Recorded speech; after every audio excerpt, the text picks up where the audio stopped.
അക്കാഡമിക്കായി സർക്കാർ പതിച്ചുകൊടുത്ത ഭൂമിയിൽ നിന്നും വൻമരങ്ങൾ മുറിച്ചു കടത്തിയിട്ടുള്ളതായി ആരോപണം. കാട്ടുചന്ദനം അടക്കമുള്ള മരങ്ങൾ ഇവിടെ നിന്ന് മുറിച്ചിട്ടുണ്ടെന്ന് സമീപവാസികൾ പറഞ്ഞു. ഭൂമി ദുർവിനിയോഗത്തിന്റെ പരിധിയിൽപ്പെടുത്തി ഇത്തരം വിഷയങ്ങളും അന്വേഷിക്കണമെന്നാണ് ഇവരുടെ ആവശ്യം.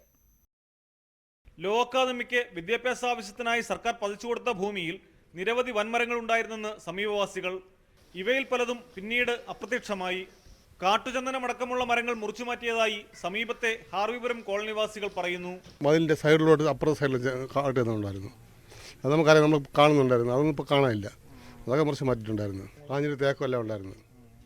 ആഞ്ഞിലി, പ്ലാവ്, തേക്ക് എന്നിവയടക്കമുള്ള വൻമരങ്ങൾ ഇവിടെ ഉണ്ടായിരുന്നെന്ന് അക്കാദമി വളപ്പിലെ വീടുകളിൽ മുൻപ് ജോലിക്ക് പോയിരുന്ന വീട്ടമ്മ വ്യക്തമാക്കി. മരങ്ങളെ ഉള്ളായിരുന്നു അതിനകത്ത് മുഴുവനും, കാട് പോലെ വലിയ മരങ്ങൾ തന്നെ.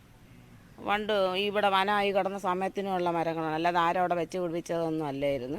നേരത്തെ ഈ ഭൂമിയിൽ കൃഷിയും മറ്റും നടന്നിരുന്നു. സമീപവാസികൾ പറമ്പിൽ കയറാതെ കാവലേർപ്പെടുത്തിയതിനാൽ പിന്നീട് നടന്ന കാര്യങ്ങളെപ്പറ്റി പലർക്കും അറിവില്ല.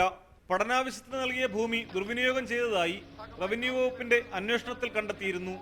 ഈ സാഹചര്യത്തിൽ മരങ്ങൾ മുറിച്ചു മാറ്റിയതും അന്വേഷണ വിധേയമാക്കണമെന്നാണ് നാട്ടുകാരുടെ ആവശ്യം.